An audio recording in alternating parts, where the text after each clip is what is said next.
Welcome to Reliability Matters, a podcast for the electronic assembly industry. Each episode covers topics related to reliability, best practices, and environmentally responsible assembly techniques, with insights from experts across the electronic assembly industry. Now, here's your host, Mike Conrad. Welcome to another episode of the Reliability Matters podcast. For those of you who are counting, this is episode number 130. Let's go back a few episodes. Some of you may recall episode 121, where I spoke with Dr. John Mitchell, President and CEO of IPC, about his new book, Fire Your Hiring Habits.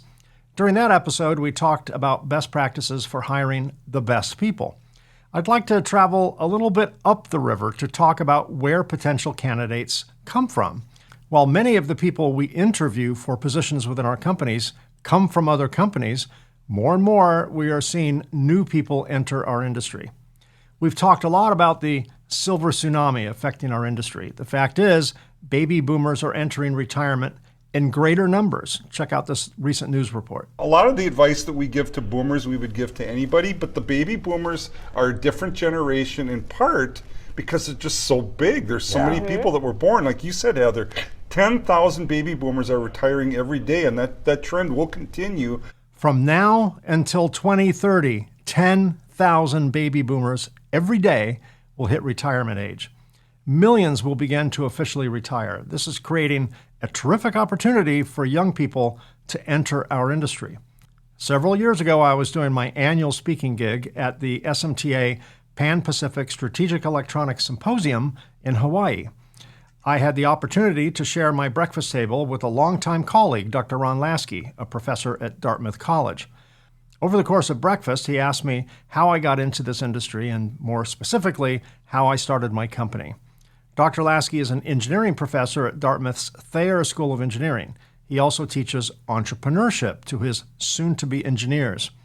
Dr. Lasky invited me to come to Dartmouth and speak to his students. I was, of course, more than happy to take him up on his offer, and I have spoken to his students on the subject of entrepreneurship every year for the past several years. I've been quite impressed by the emphasis on entrepreneurship within the Thayre School of Engineering. We live in a time of marvelous evolution within the electronic space. So many new and innovative electronic products are being introduced, fueled by IoT, Internet of Things, the electrification of automobiles, advances in communication, and so much more. Education is the bedrock of our industry. It is the foundation for which much of our industry and the products we make are built upon. I've had Dr. Lasky on my show several times, and I thought it might be a good idea to invite his boss, the Dean of Dartmouth's Thayre School of Engineering, onto the program. Dr. Alexis Abramson is the 13th Dean of the Thayre School of Engineering at Dartmouth. Prior to joining Dartmouth, she was the Milton and Tamar Maltz Professor of Energy Innovation at Case Western Reserve University and served as a director of the university's Great Lakes Energy Institute, focused on creating sustainable energy technology solutions. During the Obama administration, Dr. Abramson served as chief scientist and manager of the Emerging Technologies Division at the U.S. Department of Energy's Building Technologies Program. In 2018, she served as a technical advisor for Breakthrough Energy Ventures, a $1 billion effort launched by Bill Gates to combat human-driven climate change. Dr. Abramson's research has focused on novel techniques for thermal characterization and nanostructures, the design and synthesis of unique nanomaterials for use in alternative energy applications, virtual energy audits for building energy efficiency, and strategies to accelerate technology commercialization at universities and research institutions. Dr. Abramson earned a bachelor's degree and master's degree in mechanical engineering at Tufts University and a PhD in mechanical engineering at the University of California, Berkeley. It is my distinct pleasure and honor to welcome Dr. Alexis Abramson to the show. I do have to take myself off mute. I was just so enthralled and just captivated by that, by your bio. I even though I recorded it, it was still very, very interesting. Yeah. Welcome to Reliability Matters. Thank you so much for being my guest today. I really appreciate you being here. And I have been to your campus many times. It's absolutely beautiful. I'm a West Coast boy, right? So I was born and raised in California. So anything more than about 35 years old is considered an antique. It's Right. old. So Well, we are very antique here. Yes. Yes, and I've never seen so much brick, in my life. That's one thing Right. I just really admire about East Coast architecture, particularly in the university settings. It's just Sure. beautiful. Absolutely. Lots of energy efficiency and buildings issues to deal with here on this part of the world. But yes, beautiful nonetheless. Nonetheless, it is beautiful. And I do have to figure out a different time to come. I always come and speak to your students, usually in, I want to say January or February, somewhere around there. Oui. And this California boy really Yeah. gets cold. I just a little anecdote before we dive in. I was there, this a couple years ago, and I was speaking to Dr. Ron Lasky's class, and it went a little long. I gave my talk, and then there was a Q&A, and the Q&A wouldn't end. And then Ron said, okay, I got to go. I have to catch a train or a car. I have to get my, whatever it was. I got to go. Thanks for coming, whatever. So I finished up what I was doing, and then I realized that the only jacket I own was in Ron's office, locked up because he had gone. So I had to walk to the hotel. I was staying at the Hanover Inn, so you're familiar with that. It's not that long a walk. It's half a mile or so, but I think it was in the single digits, and I was just in a shirt like this, right? So yeah, that was fun. But my best experience was we were so out of time. I said, look, students, I'm staying across the street at the Hanover Inn. There's a bar downstairs. I'm going to hang in there. If anyone has any more questions, feel free to meet me in the bar, right? And so I went over and I ordered a drink, and of course no one came. What was I thinking, right? I'm this old guy. Here's these young students. They probably have a million better things to do when they're done with class. So I ordered a second drink, and of course no one came. And finally I said, okay, I'll just have one more. And I'm staying at the hotel, so I just have to go up the elevator, right? So I'll have one more drink. So I had one more drink, and of course no one came. And I was still high on my experience of talking to all these young people. So I was still feeling good. I didn't feel bad they didn't show up. I kind of expected they wouldn't. So I cashed out. I got up from the table. I'm headed out of the door into the lobby, and here come an entire group of your students, of Ron's students. Right. And they said, oh, Mr. Conrad, sorry we were late. We all had to do X, Y, Z, but, we want to talk more. I'll tell you, it warmed my heart. This old man, this old guy with a bunch of foxhole stories and these.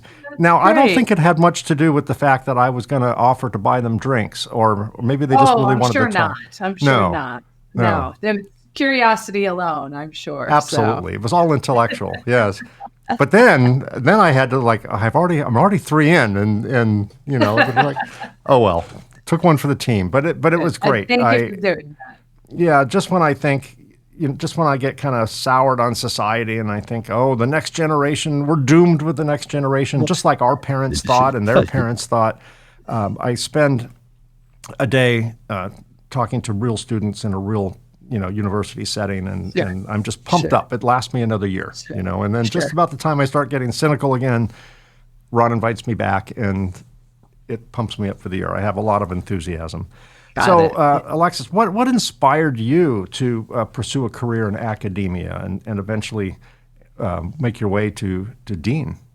Sure. Well, I would say it started with an interest in engineering. I was very good at math and science when I was younger. And you kind of marry that with a real drive for curiosity, right? I was always interested in how things worked and why they worked the way they did and how we could make them work differently. But interestingly, I also came from a family of non-engineers in large part. And so I joked with my parents pretty much from age 3 on, somebody had to figure out how to fix things around the house. And so that became me. I started sort of taking over, fixing things and understanding how things worked in the house. And so really then just fed that curiosity, that interest in engineering. And then after I graduated with a bachelor's degree from Tufts in mechanical engineering, I became a quote unquote real engineer. I worked on the Big Date project in Boston. That's where they put miles of freeway essentially underground, and was fascinated by that, but still felt that I loved to learn so much. I started to question whether or not that was the right sort of lifelong job for me, and how close to lifelong learning could I get? What job? And academia is the obvious answer to that, right? Being a professor is a great way to just constantly be learning and then helping the next generation learn as well. So there was a match there.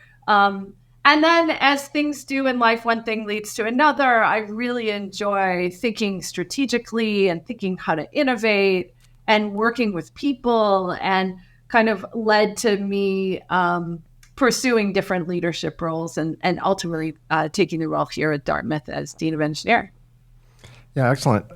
You and I share one common trait, and that is our curiosity. I was also, as a young child, I was also extremely interested in how things worked. And I used to get in quite a bit of trouble because I would get home from school before my parents would get home from work. So I would start taking things apart. I would take apart televisions, toasters, blenders, clock radios, etc., just to figure out how they worked. That did not get me in trouble. What got me in trouble was I had less of an interest in putting everything back together. And so my parents would come home, and all of their appliances, or many of their appliances, would be in various states of disassembly. And but that, I love the quote by Steve Jobs, which I think it was at a commencement address at Stanford, I believe. And I think his 2 words were "stay curious." Right. I think that was properly attributed to him. Absolutely. And I think as long as there are things we don't understand and a desire to understand them, people will either through formal or informal means become educated. Sure. My dad, absolutely. God rest his soul, my dad would never be accused of being a good motivational speaker, because one of the things he instilled in me and my sister over the years was, son, you live your whole life, you learn your whole life, and you still die stupid. And I'm like, thanks, Dad? Is that? Yeah, I get the point. I get the greater point. Right. It's like we can't learn enough. Tell me about the ethos of the Thayre School of Engineering at Dartmouth. Sure. And how, if it does differ from other schools, how does it differ from other schools? Sure. We are quite a different kind of school of engineering. When I talk to prospective undergraduate students, so high schoolers, I always say this is going to be the weirdest information session about you're going to get from a school of engineering. So, and I mean that in a good way. So one thing, we are engineering integrated with the liberal arts. So there are some universities where you apply to an engineering school, you get in, and largely what you're doing is engineering related courses or STEM related courses. Here, we believe really strongly in integrating with the liberal arts. So we encourage our students to take philosophy and anthropology and English and studio art, and to take the learnings from those courses and figure out how to integrate those learnings into engineering.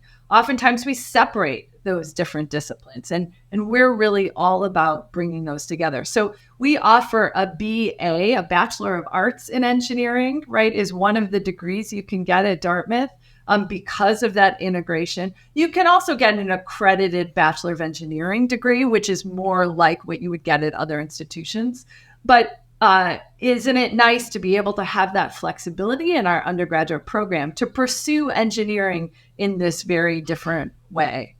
I like that. That's just depth and breadth, right? I mean, sometimes, particularly in the sciences, there's a lot of depth, but not a lot of breadth. And sometimes that reflects later in life in one's personality and one's, social skills and all of that. Sure. Absolutely. But I love the idea of providing a liberal arts view on a science education, because where does science go? Science goes to serve humanity. Humanity is much wider than the science itself, right? Yeah. So you're speaking our language. We call what we do human-centered engineering. And that really means 2 things. One, that we're really thinking about the impact on society and the classrooms and the education we deliver and the research that we do. And then we're also thinking about the humans in the classroom, right? How do we meet everybody's educational needs? People come from diverse backgrounds. And so bringing those pieces together is really a unique kind of approach to educating engineers today. Yeah, excellent. Historically, engineering has been a male-dominated profession. So many things. I mean, go back long enough, everything was a male-dominated profession. Yeah. But for some reason, engineering has kind of clung on to that. That ideal. Ideal is the wrong word, but that the concept. Is that changing today? I hope so. And, when I started in 1990 or so as an undergrad, there were about 10%, a little bit more in some disciplines, certainly, of engineers in the workforce were women. So it was about 10%. Now we're closer to 15, 20, between 15 and 20%, a little bit higher in some disciplines. So the largest representation of women in engineering are in disciplines like environmental engineering and biomedical engineering.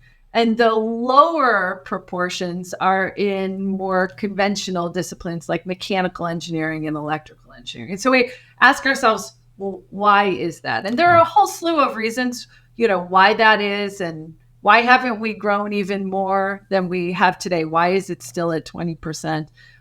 Bringing that human piece I was speaking about, right, that human-centeredness, the societal impact, has been shown in research to be one way to attract more women, more people from diverse backgrounds to engineering, right? Because they see that connection to the impact that they can have if they actually go into this field. And so that is a reason why it has been increasing. And I think also a reason why it hasn't increased as much as it should be increasing. Here at Dartmouth, in the class of 2023, as an undergrad population, we graduated 53% of the graduating engineering majors were women. So we are we're at gender parity, and some years above 50% of our graduating class. And so we really celebrate that.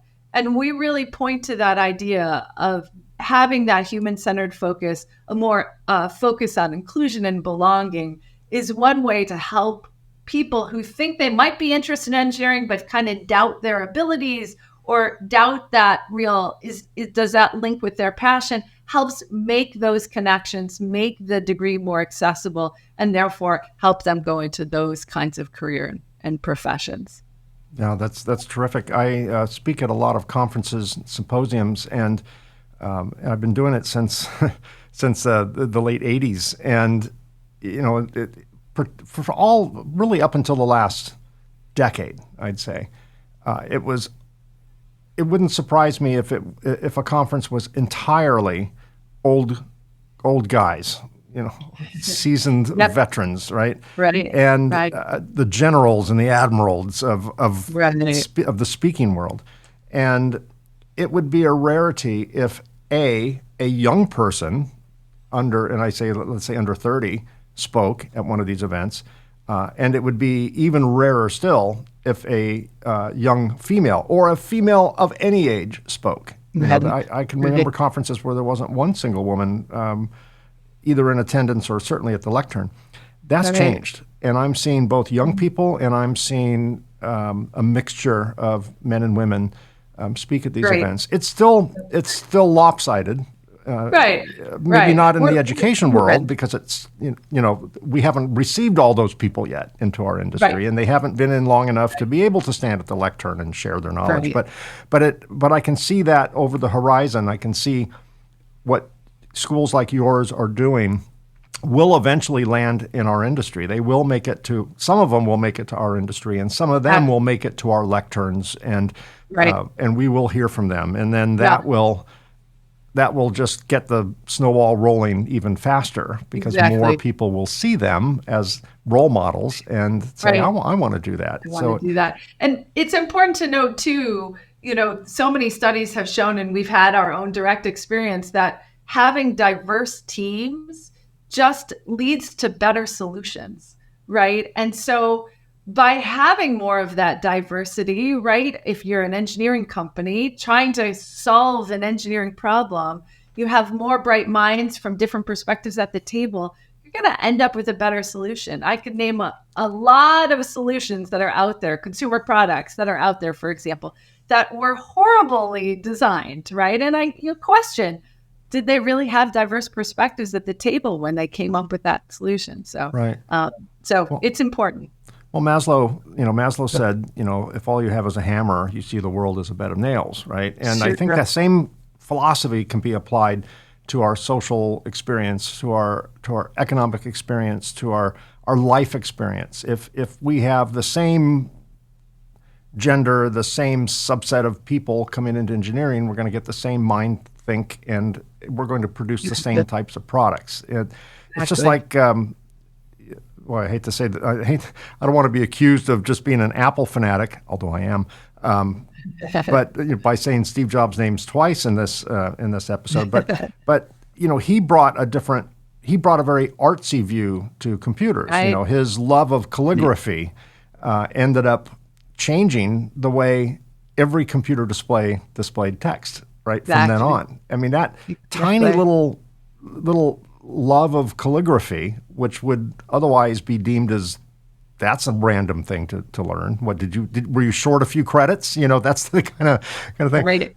Ended up changing the world of computing, because up to that point we had fixed fonts and fixed space fonts, right? And then absolutely, and it kind of changed the world in that respect, in that tiny little respect. But it changed what I'm looking at right now. I'm looking at fancy fonts on a screen right now, and that would not have been possible, were it not for one crazy guy, right, with this kind of liberal arts right, specialty in calligraphy, and bringing that into the engineering world.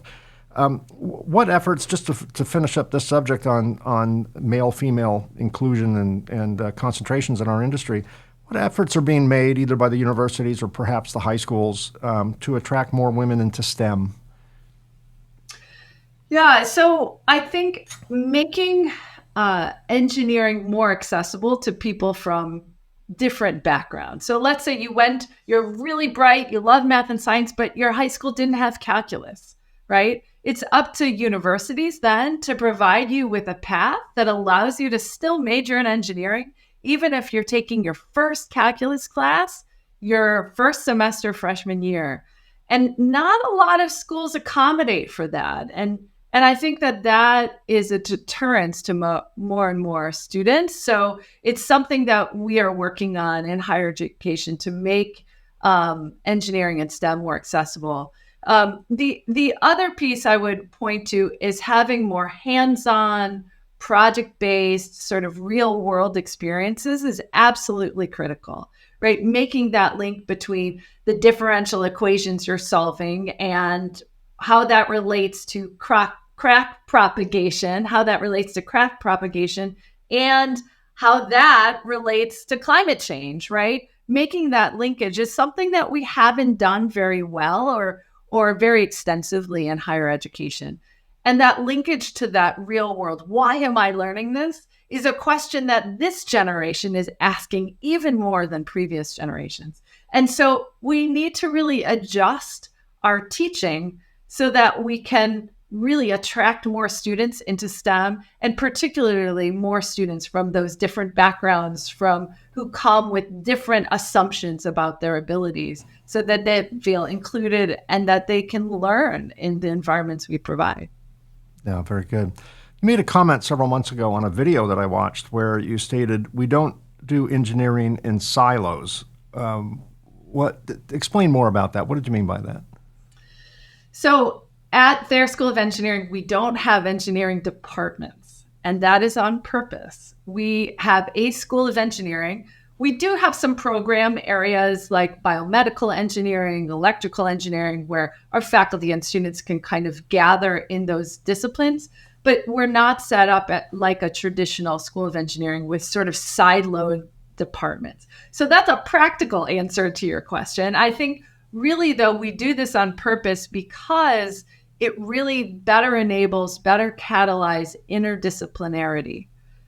the problems that we're facing in society today are not simple problems anymore, right? We're not designed trying to figure out how to make a wheel, right? As cave people did eons ago, right? These are very complex problems. They're very multidisciplinary problems around healthcare and AI, right? Around climate mitigation and batteries and solar and data analytics, right? So these are very multidisciplinary problems, and they require people who are trained in thinking across disciplines. And so by not having departments set up traditionally, it really enables much more of that rich collaboration and connection that you sometimes don't get at other places. And then also, right, my grandfather had essentially one job at one company for his entire career, right? That doesn't happen anymore. Our students, their first job, they're in it for 3 years at best, and then they take another job and then another job. And so having a more systems-based approach, a really broad-based approach to learning in your degree program, be it an undergraduate or graduate degree program, is really important because people are changing jobs all the time and they need to kind of draw on a skill set they might have forgotten, but it's okay. They can go back in. It's much easier to relearn something once you've learned it in school than to start from scratch. Yeah, very good point. You touched on this a little earlier in a prior answer, but as you can see, the title of this episode is Human-Centered Approaches to Innovation. And you've spoken in the past about human-centered approaches to engineering, which of course leads to innovation. Tell me more about that philosophy. What is exactly meant by human-centered approaches versus maybe a conventional approach? Sure.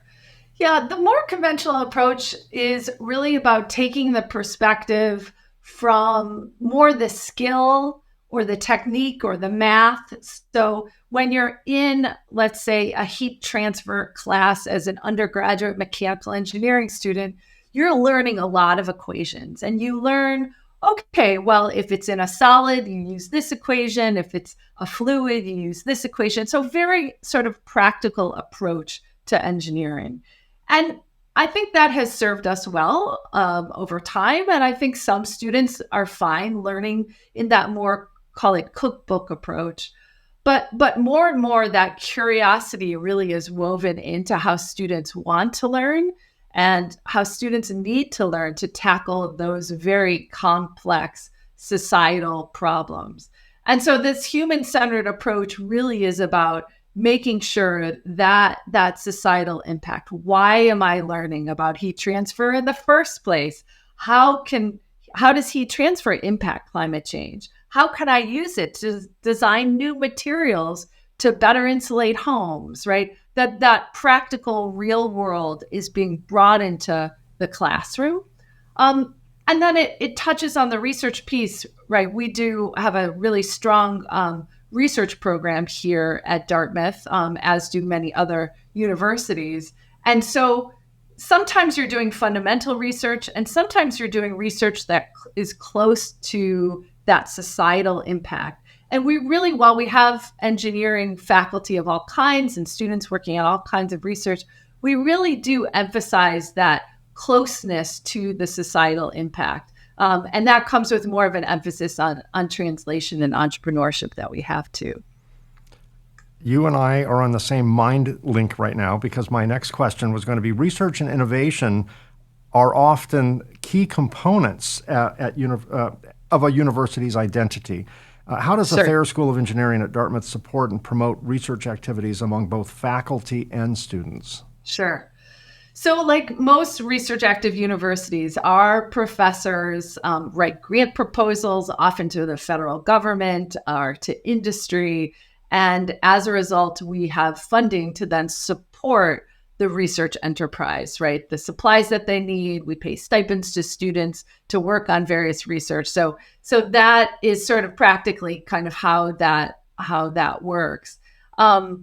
We really continue to support our research program by making sure that the students who are experiencing it, for example, the doctoral students, are really paired with a faculty member and with a project that is meaningful to them.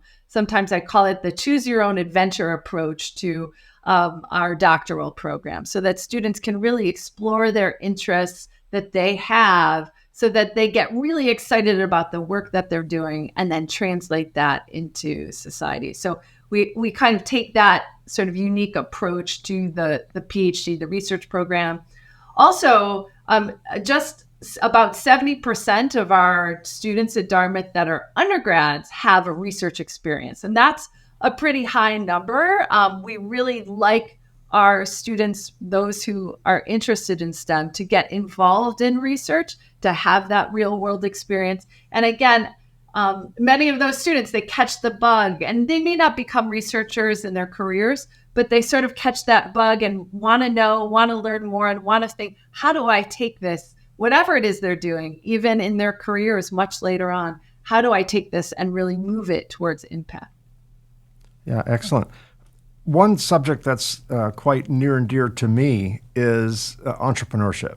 You know, I started a company out of my garage 32 years ago, and had that journey. And while most people use the word entrepreneur in the context of someone starting their own business, as I did, I think that the term entrepreneurial can be applied not just to company founders, but to people working in cubicles and people working on a factory line. Yes. I think entrepreneurship is a mindset that is often manifested in starting a business, but not exclusively. And one of the things that I've always been impressed with Dr. Ron and Dr. Eric Fossum, I think, who ran the program before Dr. Ron. By the way, Dr. Eric Fossum was on my show quite a while ago. And for those of my audience who don't remember, look that episode up. Dr. Eric Fossum, who is a professor at Dartmouth, is also the inventor of something you have in your pocket right now, and that is the modern digital camera, and more specifically, to get geeky, the CMOS image sensor. Exactly. He looked at something that was already out there, and he said, I can make this better. And he did. And he's the only person I've ever had on my show, and I'm guessing the only professor at Dartmouth that has won an Emmy. That is correct. Right? That is my knowledge. That is not a typical university accolade, unless it's like the Hollywood Film School or something, right? That's certainly from an engineering professor. Probably the only engineering professor in the world ever to win an Emmy, right? We'll have to look into that a little more. Yeah. That's a reason to go to Dartmouth, right? Exactly. One of many. Anyway, we're talking about entrepreneurship. What is your view on entrepreneurship? I know you do have a view on entrepreneurship, and how is the concept of entrepreneurship weaved into education? Sure. Yes. I'm a big supporter of getting those wonderful ideas and that research that we're doing out into society to have the impact that it needs to have as quickly as possible. And certainly entrepreneurs do that. But you mentioned, Mike, also, right, just having an entrepreneurial mindset, right, that you're thinking about, oh, I have an idea to make this better, whatever it is, something, a process in your workplace, for example, and how do I make this better, right, is entrepreneurial thinking. So I think it is really important to weave that into the educational experience of our students. I think it's really a balance, though. I also think it's important that we sort of build a foundation for our students across many disciplines so that they're exercising all parts of their brain. They've done the math and the science and the philosophy and the studio art and all of those things. They've kind of exercised all those parts of their brain. So it's really important for institutions of higher education to build that foundation to enable people to go out and be nimble in their careers, but then also weave in this idea, the experience of entrepreneurship. So we, for example, launched a technology entrepreneurship class last year, but open to all students, not just engineers, because it's of benefit to many disciplines. I know there's some entrepreneurial activities at Dartmouth going on in the music department and the government department, right? Places where you might not think, why are they thinking about entrepreneurship? And so you're right, it touches on all of these disciplines. And so it's really about, during the educational experience, achieving that balance between knowledge building across disciplines and sort of skill building and philosophy building around things like entrepreneurship. So that's, I think, really critical. One other thing I wanted to mention is Eric Fossum, who you mentioned, is oversees our PhD innovation program also. So this is a very unique program. Usually you go to a university to get a PhD and when I was doing mine, there are no windows, I'm in a lab, and you just spend 5 years with your head down doing research and becoming an expert in a field. We have a program here that also allows entrepreneurially interested students to take business classes as well, entrepreneurship classes, so that while they've got their head down in research, they're also learning about how to be entrepreneurial. And hopefully they come out of that program, many of them do, and they launch companies immediately based on the research and the work that they did. So finding new ways to integrate entrepreneurship into the educational experience at all levels, I think, is critical. I've had the privilege and the experience to sit as a judge, for lack of a better word, on one of your school's kind of fast pitch competitions. This may be part of that innovations program. And students put together either a real company or a virtual company. And so many of them actually, I think, went on to start these companies, and they would do some research, and they would have basically a slide deck. They'd have 15 minutes or so to do the pitch. And I and other judges would rate them. And it was a little bit about like American Idol. I felt a little bit like the Simon Cowell judge. Like I was a little bit, because I've been down this road, right? I was a little bit, I had to check myself. I remember I didn't sleep well the first night because I thought, have I just dashed the hopes and dreams of some young person? But there was a couple that kind of phoned it in, and I kind of called them out on that part. But it was exciting to see from a young person's standpoint who has not been down the road, their view of, we're going to get funding, we're going to do seed rounds.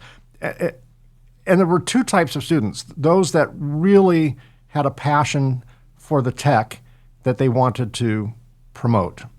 That I could dig, right? That I was like, okay, I'm into that. And then I saw there was others that their total goal was to build a company to the point where they could sell it in 3 years. And it was really more of an end justifies the means versus the journey. And I think that reflects modern society, right? That there are companies that are born to simply sell, right? And to do seed rounds and then, IPOs and then cash out and then buy an island somewhere. But I was really into the creativity of some of the ideas and the collaboration. I started my business on my own. I was just me and, my family supporting me. My wife worked so I could do this crazy thing. But it was just interesting to see how they had someone who kind of had more of a financial background and someone that knew coding and someone that knew mechanical engineering and someone that knew chemistry, all collaborating, in an educational world. But I think I saw some of the, I think I was involved with people who will start companies. And, I know I can at some point say I knew them when, right? That's right. That's right. I'm just hoping I gave them a good review then, because if they come up to be wildly successful and I said they sucked, that wouldn't be good for me. Okay. That's okay. Yeah, exactly. Yeah, even Colonel Sanders was turned down, and Thomas Edison was turned down many times, because that light bulb just didn't light up. With the changing landscape of job markets today, how do you plan to equip students with the skills that will make them competitive and adaptable in their future careers? Lots changed. People have changed. The students coming to us, employers, are different today. Our needs are different today. How does a university setting kind of synchronize the needs and the skills? It's a great question. So much has changed, and we have to accept that a lot has changed in order to then realize how best to innovate in higher education to address those changes. Something you were just talking about, the entrepreneurship experience you had as a judge and telling people what was wrong with their idea, right? That actually builds a skill that we're trying to figure out how to build even more, and that's resiliency, right? That students today need to fail more.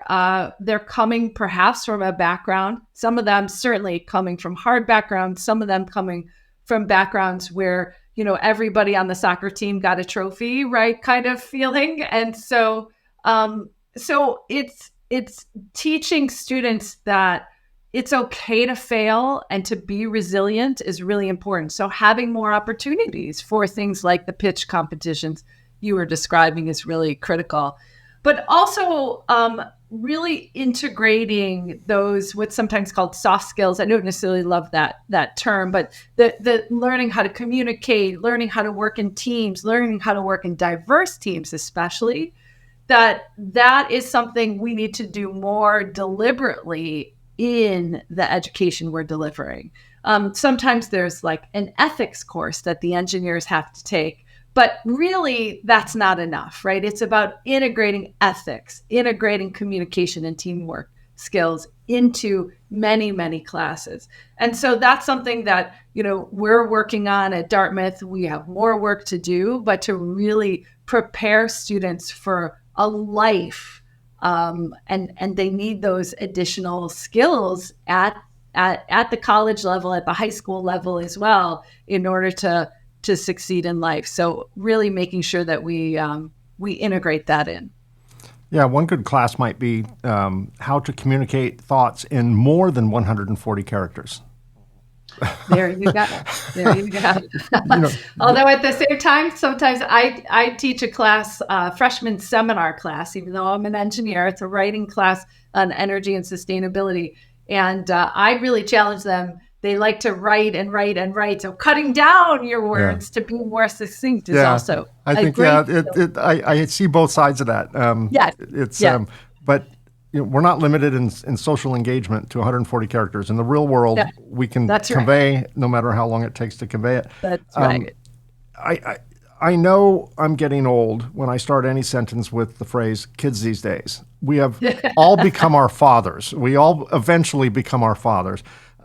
What, in your view, is the state of the current generation of students versus past generations? You talked earlier about your father had a job for life. My father had one job his whole life. When I was born, he was working in this same job as when he retired, right? So that's one change. People are a little bit more transient in terms of their careers. What other changes are we seeing with the current generation?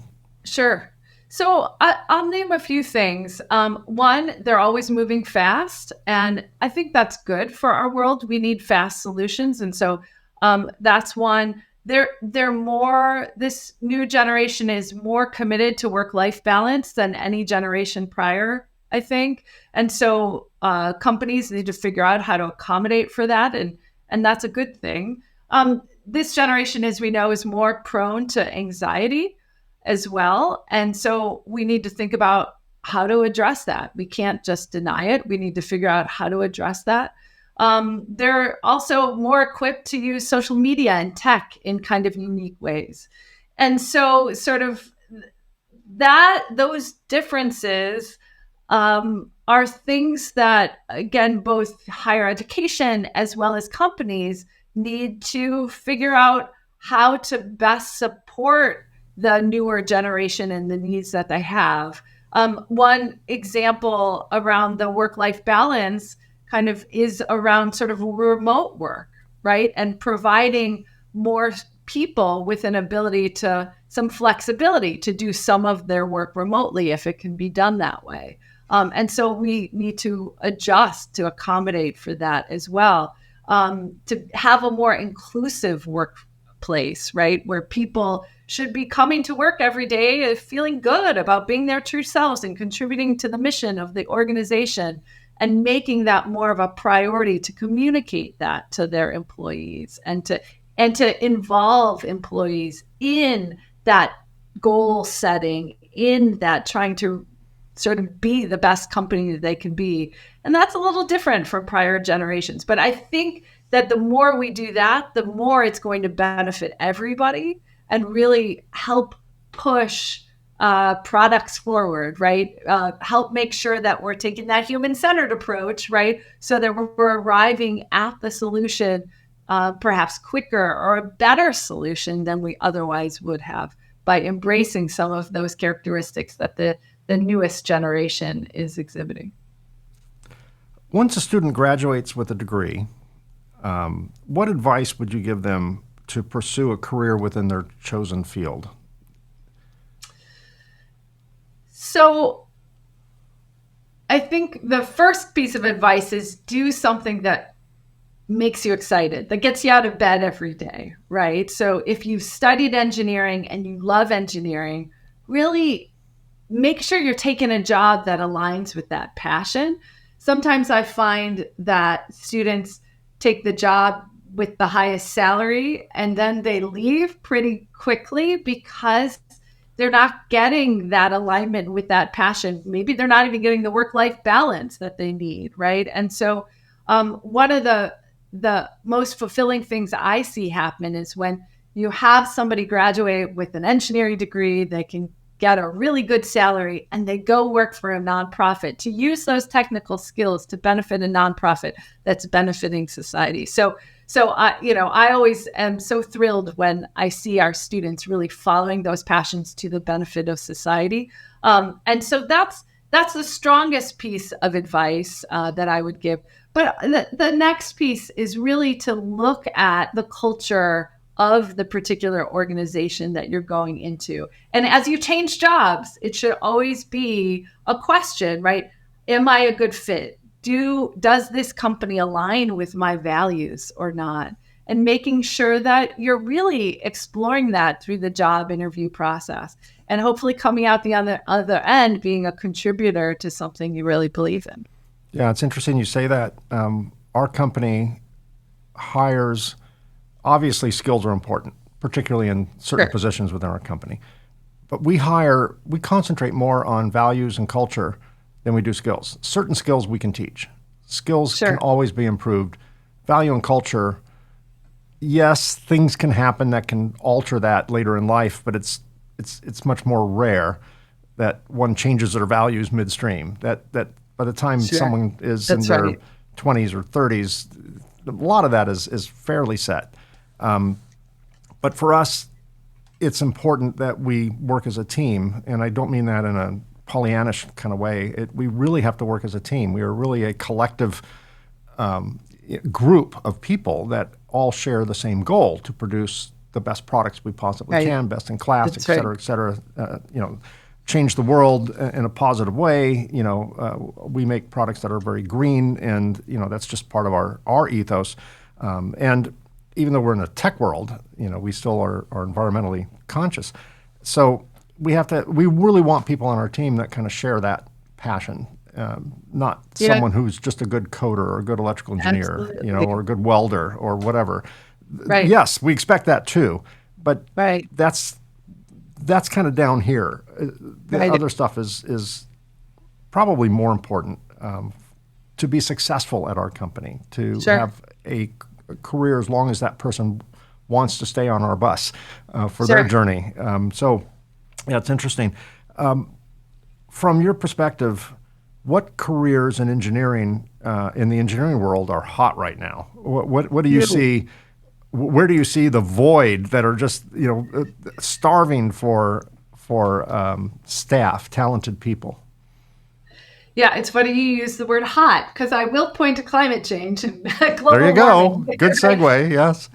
So I think really starting from where our society's greatest needs right now, and really mitigating climate change is one.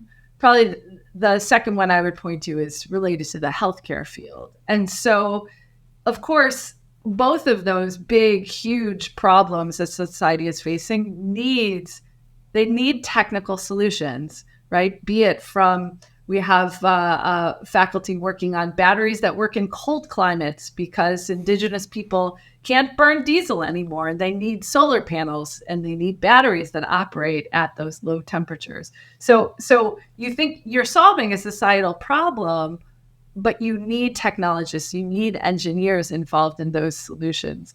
Certainly on the healthcare side, I mean, an example of like a medical device, right? We'll have more and more medical devices, sensors and actuators, controllers in the body, right? More prosthetics and smart prosthetics, right? And all of these things to solve a problem that humanity is facing. You need the engineering and the technical piece. So I would point to those kind of more general problems as being ways for engineers to plug in. And what's great about that is you can do that as a mechanical engineer, as an electrical engineer, as an environmental engineer. You don't have to just be one kind of engineer to get engaged. There are various on-ramps, if you will, to get engaged, no matter what your training is actually in.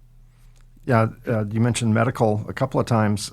During the fast pitch competition, several of the students were working on medical devices, wearable sensors and things like that, that would provide cloud connectivity and feedback and all this other kind of stuff.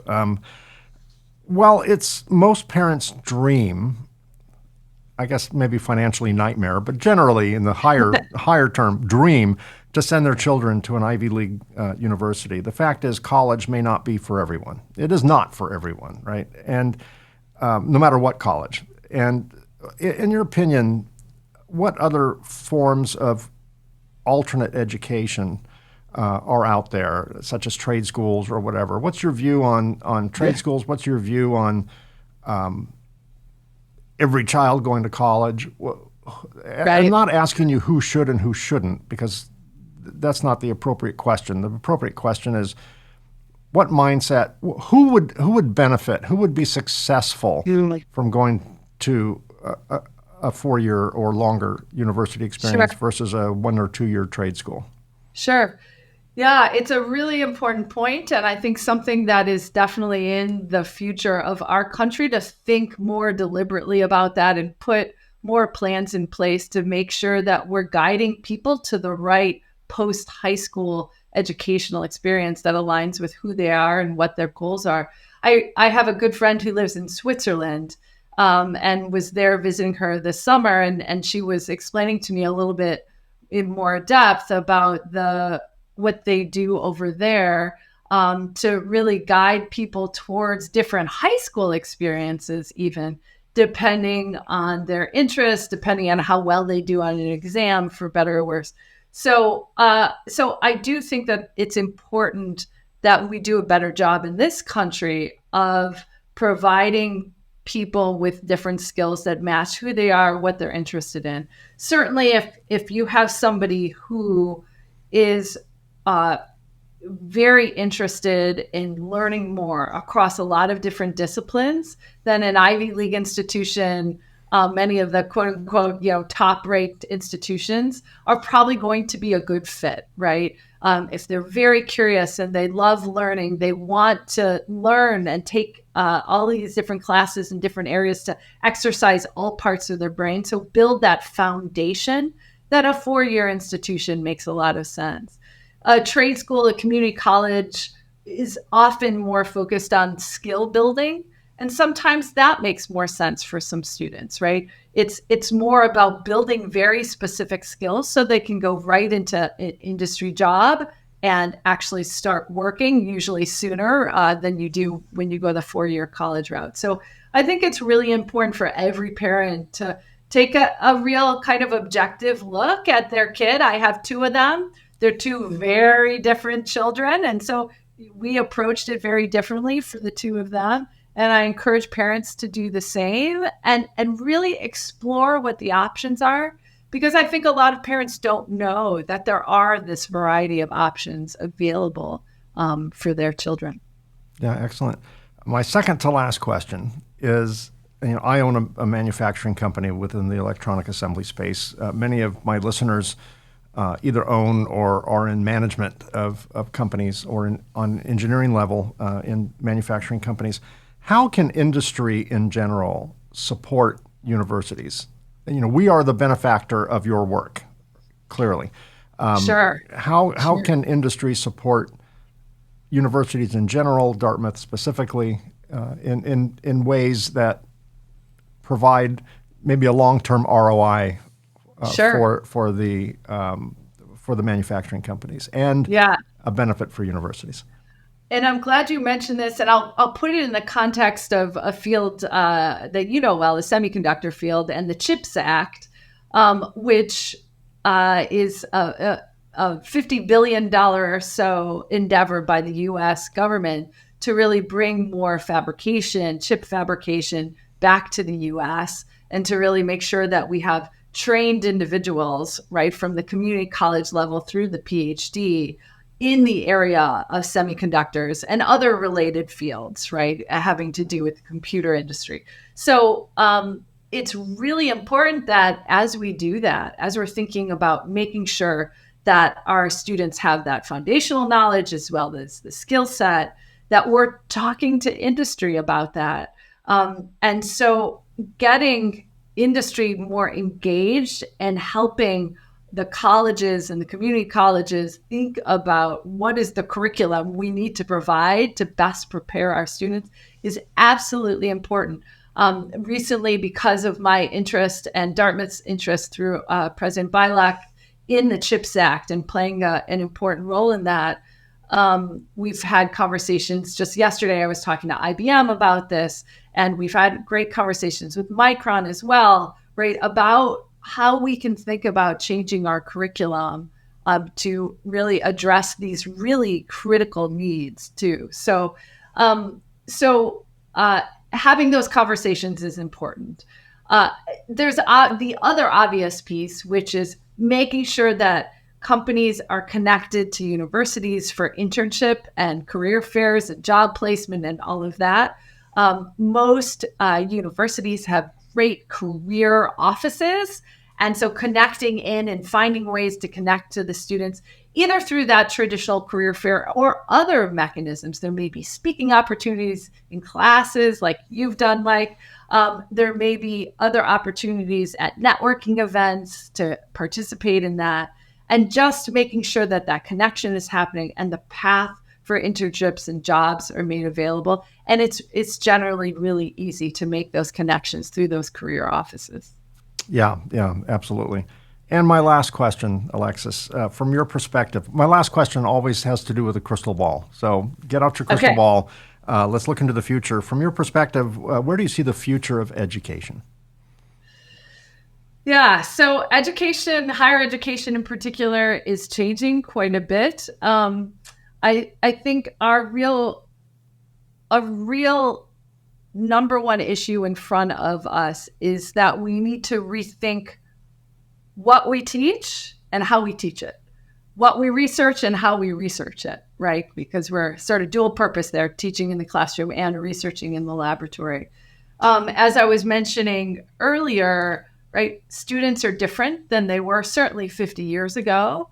And we have diverse backgrounds in the classroom. We have students that are needing work-life balance, that are more prone to anxiety, that are curious and want to explore their own interests. And all of these things then need to influence the curriculum that we offer the students. And then people are coming in with different educational needs, right? Accessibility needs, just backgrounds, right? And so how do we meet those very specific educational needs when you've got a class of 20 students and they need different things? How do you meet those? And how might technology play a role in helping address those differentiated needs of the students? And that's not just at the college level, but certainly K-12 as well.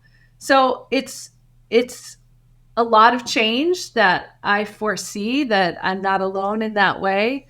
But I think that change is necessary and will lead to better information being extended to our students. This ability to detect, for example, fake news from real news is really critical.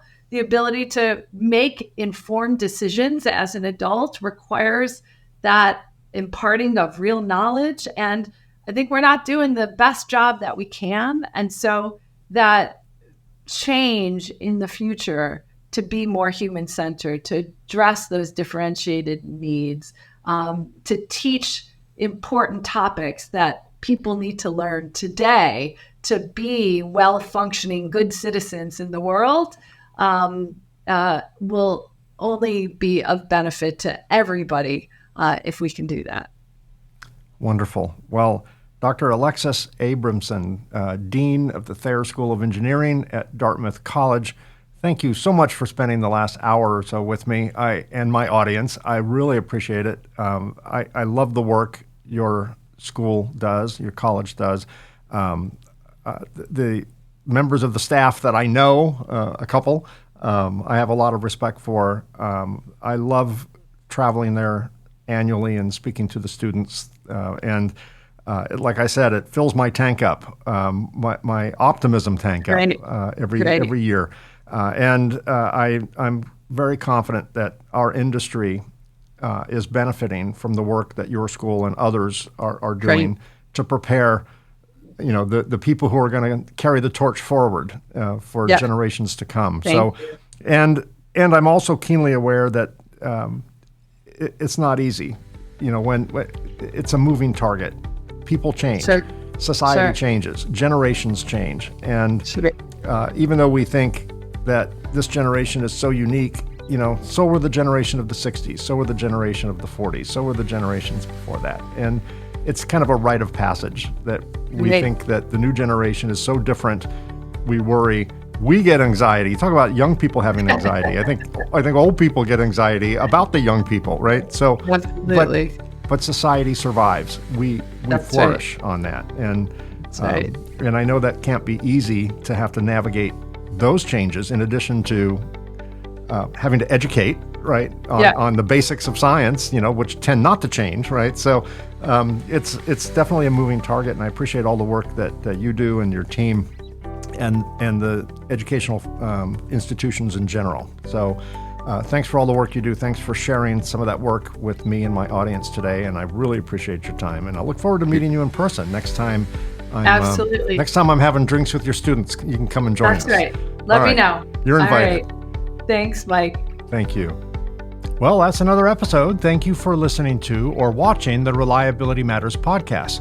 Be sure to subscribe to the podcast on your favorite podcast app, or if you're watching this on YouTube, be sure and click the like, subscribe, and bell icons to be notified when new episodes are released. We release new episodes on the second and fourth Tuesday of every month.